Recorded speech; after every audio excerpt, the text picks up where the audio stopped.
All right, welcome to Agent Prep with Lillie Hendy. Remember to tap that subscribe button and click the little bell so you get notified every time I post a new video, and go ahead and like this video. This is the source that we're using, Texas Real Estate Sales Exam, 4th edition. It's a PDF format and it's by Learning Express. It's an old version from 2006. However, the majority of the questions, at least 95% or more, are correct and accurate. This is the table of contents. There are 4 exams on this source, exam 1, 2, 3, and 4 of 110 questions. The first 80 are national questions and the last 30 are state. And you have to have a 70 score on both exams. Okay. So let's get going. Hope you didn't have to drink too much coffee. All right, gross rent multiplier. And if you have any questions, type them on here, okay? And I will help you as best that I can, or that I know how. Gross rent multiplier, similar to gross income multiplier, which we did last week on Wednesday, as I had a training class all weekend long. So gross income multiplier versus, gross rent multiplier versus gross income multiplier. So the difference here is that it looks at the relationship between sales price and the monthly gross income. The income multiplier looked at the annual gross rent, okay? The annual, this one is monthly. And it's also dealing with the sales price, okay, of comparable properties and their annual gross rent. This one is sold price and the monthly gross rent. So that's the difference between income and rent. Very similar, though it's just one is annual income and monthly rent. So that would be maybe a way that you can relate them. We pay monthly rent, we get yearly income. I mean, we get monthly income or bi-weekly, however, we report it yearly. Gross ground lease, a lease of land only on which a tenant already owns a building or will construct improvements. So an owner owns the acreage and is leasing the land, and they can lease it for, like agricultural land, they'll lease it yearly, and they usually will have it leased for 30, 40 years, and it keeps on going with family that are farmers or agriculture individuals. And so they get like $100 per acre, just enough to pay their property taxes. And you would think, well, why do they do that? Well, for one, it maintains their land so that it's not overgrown, and they decided not to sell it yet. So they basically get sufficient money in order to pay their property taxes. And later on they sell it. So I have represented quite a few landowners. A lot of times land is sold by owner finance. Okay, guaranteed sale plan. An agreement between a broker and a seller that the broker will buy the seller's property if it does not sell within a specified period of time. So some brokers do this, like the iBuyers, they actually buy the property and then they sell it at a higher price, but they're able to buy the property from you, and you think you're going to eliminate the stress and all the work, but you're getting a much lower price from the iBuyers. If this is a broker that, let's say they're saying, hey, we'll sell your property in 30 days, and if it doesn't sell, we'll buy it. It's because they're also investors. Guardian, one who is legally responsible for the care of another person's rights and or property. Just similar to an individual's guardian.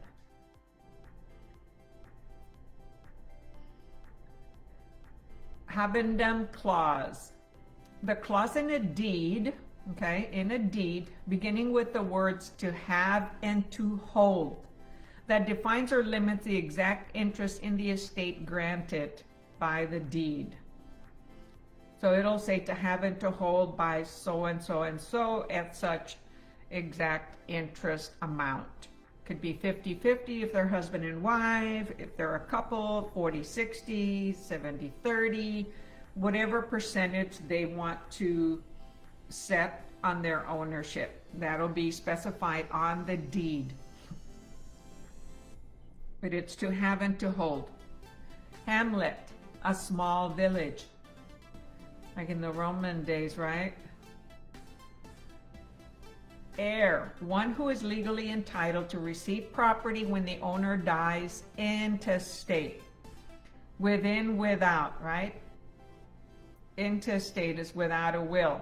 So it'll go to probate, and then the judge will determine, you know, who ends up getting the property when there isn't a will. If there aren't any heirs, then it stays with the court and they decide what they're going to do with the property. Highest and best use.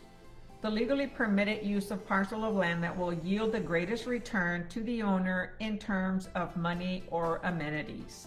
So you may end up seeing on the contracts that a property is being sold as highest and best use. If it's land, it could be for residential, or if it's close to commercial, they'll sell it for, you know, commercial. So depending on, you know, what's the best use and what's the most that they can get from the lease of that property or the sale of that property.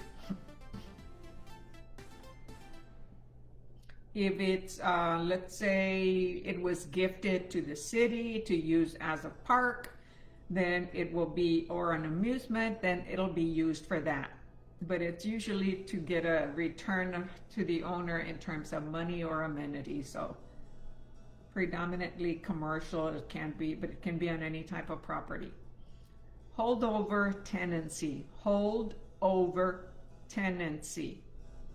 A tenancy where a lessee retains possession of the property after the lease has expired, and the landlord, by continuing to accept rent, agrees to the tenant's continued occupancy.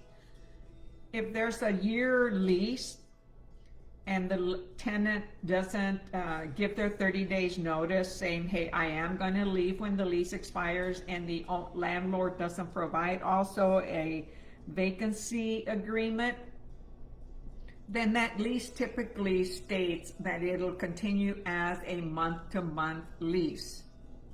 And the tenant continues to pay their rent and landlord continues to receive the rent. However, if the landlord wants to increase rent, of course, they'll need to do a new tenancy lease agreement. And there are laws that specify, you know, how much of a rent increase can be done.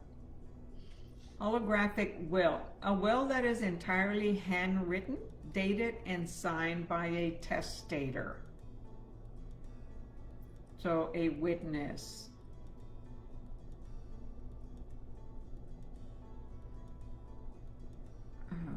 Hold on here. I want to make sure on that, because the testee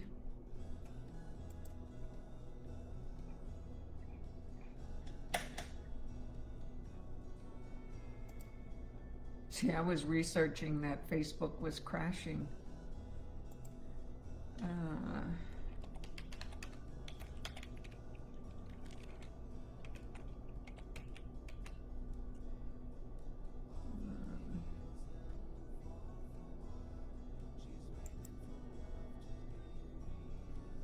So the testator is a man who made the will. Testatrix is a woman who made the will.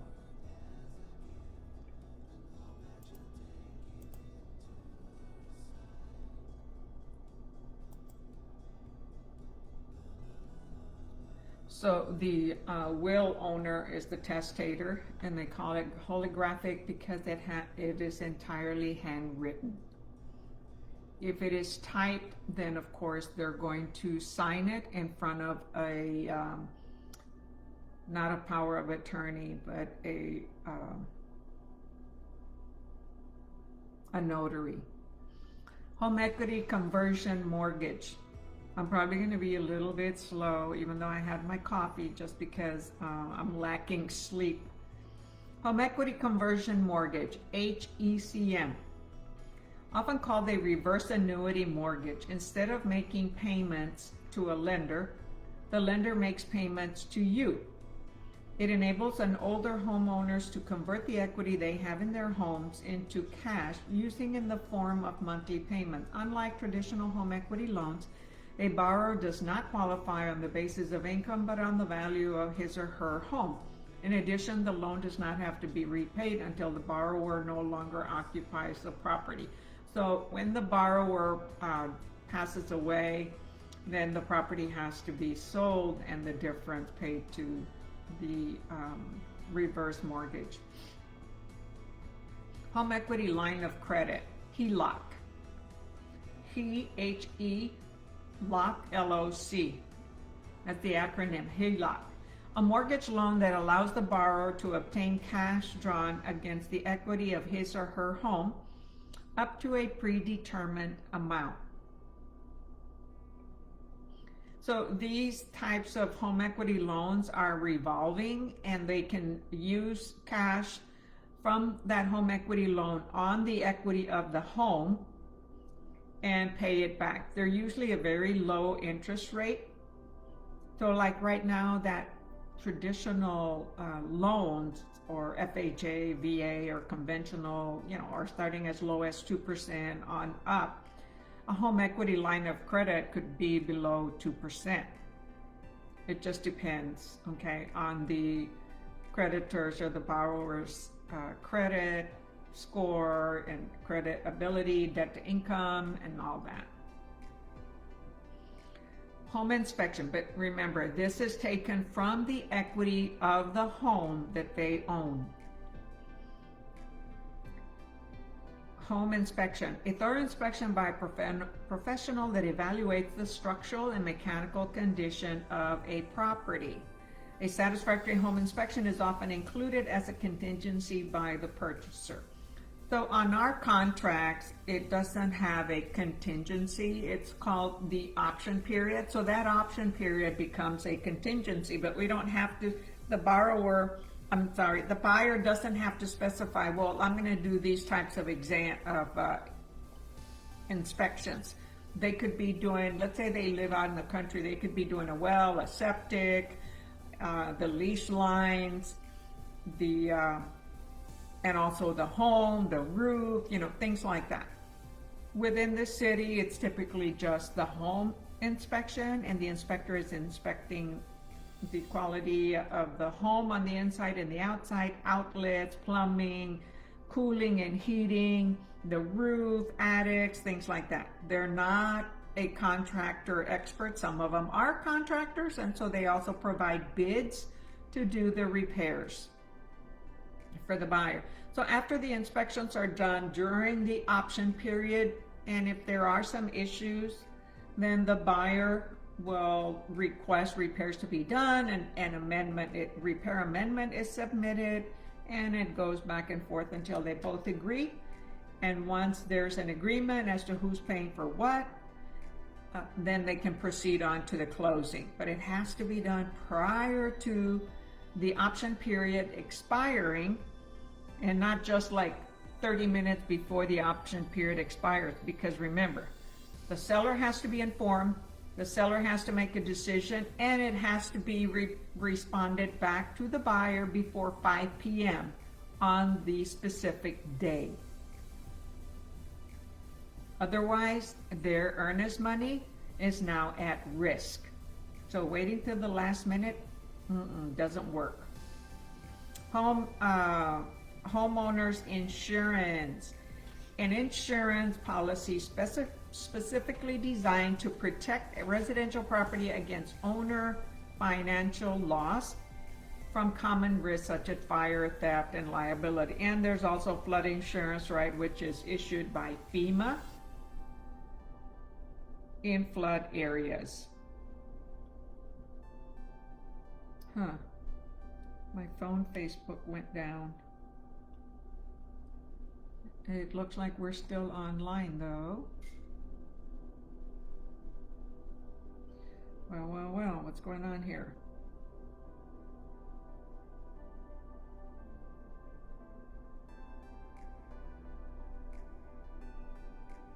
Hold on, you guys, I'm looking to get it back up on my phone to make sure that we're all on. Okay, I see that Vernica and Tanisha are still on. Okay, homeowners insurance.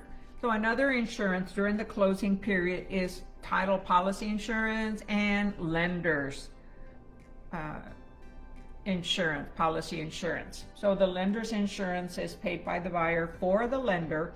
The title policy insurance is to know the history of the home, the sequence of events that's taken place on that property that's owned by the seller. And typically the seller pays for it, but it's all negotiable. There's nothing in concrete as to who pays for what exactly on a purchase or a sale. It's all negotiable. But there are like some common things that are paid, you know. Escrow is split by both sides. It could be from $350 to $450. Certain attorney costs. The title policy could be split. The survey, all those things can be split. However, the survey and the title policy can be typically requested for the seller to pay for them. And a lot of the other expenses, they're paid by the buyer. Home warranty, or I should say homeowner's warranty. That is not a homeowner's insurance. The warranty is just warranting like the appliances, electrical, and plumbing inside the house. Has nothing to do with fire, theft, and liability. And all items have to be working. Hi, Curtis. Hey, Curtis, did you let your two friends, Dorothy and who was the other one, Kathy, know that they need to answer the questions or to text me so that I can approve them? Okay, I texted both of them. All right, let me see if they replied. Okay, awesome. You replied. So did they reply?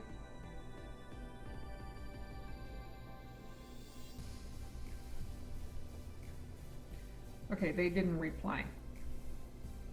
Okay. All right, now let's see who else is on. Marianne, hey Marianne. I just texted you because I just saw the text messages. Once we're in class, I don't typically go back and look at messages and things like that, but I am having it right now. Okay, Curtis, sounds great. All right, so home warranty, right? So that's a yearly warranty, kind of like an insurance policy. It is protecting the purchase of newly constructed or pre-owned homes against certain structural and mechanical defects. So there's a 2 to 10 year homeowner's warranty, which builders provide when they've constructed a brand new home. The home warranties that are sold by a lot of the some of the title companies, like I provide a home warranty to my clients, my sellers during the listing, like First American Home Warranty. There's Gold something and Fidelity. There's so many of them. American Warranty. And so I've stuck with First American Home Warranty. It's helped my sellers when we have the property listed. It doesn't pay for structural issues that I know. It can repair like mechanics things on the ceiling fan. It'll replace the forced heating and air unit if they have the premium version of it. It can replace the water heater, the appliances, fix interior plumbing issues. If they come from the outside, no. Anything that goes from the house to the street, they don't take care of that. So it's got to be things within the home that are already working. So if someone has really old appliances or an old home, then I recommend that they get them so that it can save them the money, and they pay, you know, a premium policy will cost maybe up to $600 a year. And hey, they could end up getting their forced air unit, the compressor replaced. And they typically will pay a $75 fee. That's been going up as the years go on. If it's let's say if it's termites and then the AC is, they may have to pay up to $200 because that is a larger expense. Homestead, where you personally live and you're protected from creditors coming after you. However, not the mortgage company nor the property taxes. So the parcel of land and improvements legally qualifying as the owner's principal residence. So it's not land, okay, like a land that you're just putting, you have improvements on it, and that becomes your principal residence. So improvements are anything that sit above the land, plumbing, electrical, and all those that are attached, affixed to the land, right? They go with the land. So we're only allowed in the state of Texas one homestead, okay? Now, let's say you have a homestead and you decide you want to buy another property that's a certain different miles away. You can have a second home, but you will designate one of them as your homestead. If your original home, as long as you live in it in 2 out of the 5 years, you can sell it and not have to pay capital gains on it. So it's a good tax write-off. HUD, Housing and Urban Development, a federal agency that enforces federal fair housing laws and oversees agencies such as FHA and Ginnie Mae. Okay, we did, Ginnie Mae, let's see here. Ginnie Mae, Government National Mortgage Association is Ginnie Mae. And then there was Freddie Mac. So one is government and then the other is federal. So Freddie Mac. Where was it? FHA, Federal National Mortgage Association, that's Fannie Mae. The other one was Ginnie Mae. Is government. So this is federal, privately owned corporation for Fannie Mae and Ginnie Mae, and that's backed at existing government and backed conventional mortgages. Ginnie Mae, okay, liquidates government-backed loans and assists HUD and special lending projects.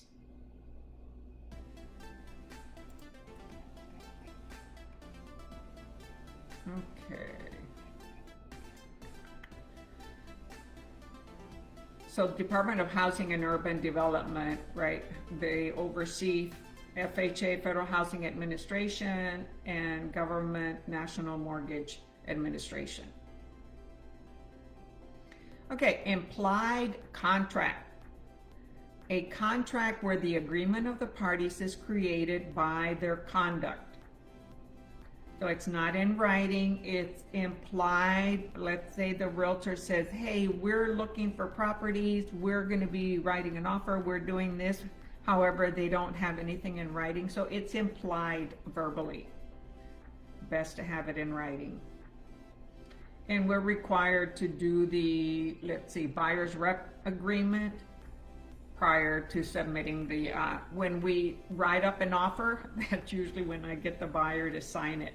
Of course, the information about brokerage services, we've got to have that, and that's sharing with them. And now it has to be on emails, our Facebook page, or wherever we're advertising. That reminds me, do I have it on my YouTube? Well, I'm not advertising their real estate. So it's any communication that there are implied realtor or implied client. But remember, they're not a client until they sign a buyer's representation agency agreement. Improvement, human-made addition to real estate, right? So that's what homestead said. The parcel of land and improvements. Okay, so that is the improvement here. Human-made addition to real estate. Income capitalization approach. A method of estimating the values of income producing property by dividing its expected annual net. So this is dealing with net income versus, you know, the gross rent multiplier and the gross income multiplier.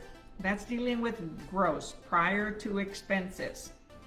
This one is after expenses. Okay, annual net operating income. So a method of estimating the value of income producing property, rentals, commercial units, by dividing its expected annual net operating income of the property by a capitalization rate. So that rate is going to be a percentage, okay, a number. And that'll give them the value of the property. So you've got all your income coming in for the year, and then you subtract all your yearly expenses. And so the property value, okay, is divided by the net income to get that capitalization rate. And they call it abbreviated cap rate, used in commercial properties. So to determine what value a property will have, and the appraiser will review other properties that are income producing. So remember, there's three different ways: income producing, the comparable, and the cost approach to appraising property. That's what the appraiser will do. If we're providing a comparable to our client, okay, or a competitive, then we will do something similar if there aren't any comps, but the appraiser is the one that does the real detail. Income property, real estate developed or improved to produce income. And that can be residential, right? Not just commercial. It's predominantly considered commercial units that'll rent for $100, $1 a square foot. So if you've got 400 square feet of office, then it's rented for $400 a month. That's just one example of a client that I had in the Rio Grande Valley. Incorporeal, right, intangible, non-possessory rights in real estate, such as an easement or right-of-way. Incorporeal right, intangible, non-possessory rights in real estate. Okay, so that person has an easement or a right-of-way. It's another name to call it. They don't own the property. They just have a right to use it, and they have they're the dominant party, right? Throwing all these words that we've already gone through. Independent contractor. Who's that? That's us, right? Independent contractor. One who is retained by another to perform a certain task and is not subject to the control and direction of the hiring person with regard to the end result of the task. Individual contractors receive a fee for their services, as we do, but pay their own expenses and taxes and receive no employee benefits. Okay? Now, some brokers, some sponsors say that they provide insurance. Well, they have a relationship with an organization that will provide insurance to realtors. They're not paying for it, but it's accessible to us at a negotiated discount that they may have done. And so that's independent contractor insurance. Private insurance for when we don't work for a corporation, corporate America, or any company that provides insurance, then we have to get our own. Index. And let me go back with independent contractor. Even though we're independent, it is our business. We're hanging our license with a sponsor, with a broker, because we are not brokers. Okay, so we pay a percentage to that broker, that sponsor, in order to hang our license and do real estate business, so that we don't have to have all the responsibility of having our own office, our own business, separate from just doing the real estate activities of helping sellers, helping buyers, helping builders, okay, and finding solutions and providing answers. So we a lot of times will be in a team or we'll work together with others. So we are called sometimes interdependent. We work as a group when you're with a particular broker and you interact with others. You're independent, however, you're interdependent because you're have your co-workers, okay, associates, co-associates that we do business with and that we help each other out. Index, a number used to compute the interest rate for an adjustable rate mortgage. ARM, adjustable rate mortgage, usually a 1, 3, 5, 7. They're usually odd numbers except when it gets to 10. So the interest rate, the index, a number used to compute the interest rate for an adjustable rate mortgage. The index is a published number or percentage, such as the average yield on treasury bills. A margin is added to the index to determine the interest rate to be charged on the ARM, adjustable rate mortgage. This interest rate is subject to any caps that are associated with the mortgage. Whenever we're representing a buyer, we're going to recommend them to get a 30-year loan or a 15-year loan. Some are very resourceful and very educated. They've done their homework and they know what they're doing. The average buyer, we educate, and so does the lender, and we recommend, hey, 30-year loan. That's how they're like, oh my gosh, but I'm gonna owe, I'm gonna end up paying 3-4 times the value of this home. Well, yeah, but you're making a monthly payment that you can afford. And nowadays, do we live in a home for 30 years? Not even for 10 years, right? Well, let's see. I did in Oregon, and my property in South Texas, I've had it now for, well, actually, it'll be 10 years next year in 2021 in March. But I'm getting ready to rent it or sell it. Probably rent it because it's free and clear. Okay, industrial property. So I don't see any questions, so everybody's moving right along. Industrial property, buildings and lands used for the manufacture and distribution of goods such as a factory.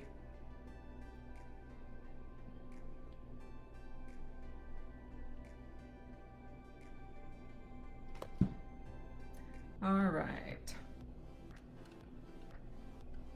So we have residential zoning, commercial, industrial, multifamily, lots of different types of zoning, and they'll have a letter and maybe a number. Don't have to necessarily, like R1, residential, one home, right? R2, multiple homes, and then you have R3 or RM, residential multiple, where you can have multiplexes, apartment build complexes, and such. Churches pretty much can build anywhere. It doesn't have to be commercial land. They can be, as you have been seen, most of the churches are in residential areas. So they are exempt from having to be in a certain zone. Inflation, an increase in the amount of money or credit available in relation to the amount of goods or services available, which causes an increase in the general price level of goods and services. So when there's little money in the Federal Reserve, then we end up with an inflation and prices go up. Initial interest rate, the beginning interest rate of the mortgage at the time of closing. This rate changes for an adjustable rate mortgage, depending on 1, 3, 5, 7, or 10 years. So the initial rate on a traditional 30-year mortgage, we're going to have the actual interest rate and then the APR, right? The annual percentage rate. The annual percentage rate includes the cost of closing, and they amortize it for the 30 years. And that's why the annual percentage rate, APR, is a little bit higher than the traditional initial interest rate. Installment, the regular periodic payment that a borrower agrees to make to a lender, usually related to a loan. Installment contract, see contract for deed. Okay, an installment contract, you would think, oh, well, that's what we do with the lender. No, that's what we do with a home, with an owner, private owner that sells their home and doesn't want to convey the deed to the property. And so they have a contract to purchase.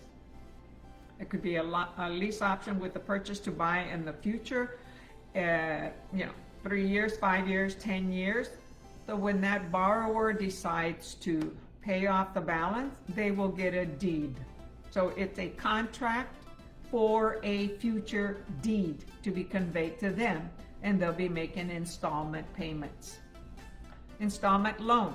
Borrowed money that is repaid in periodic payments, known as installments. So installment loan goes with installments, right?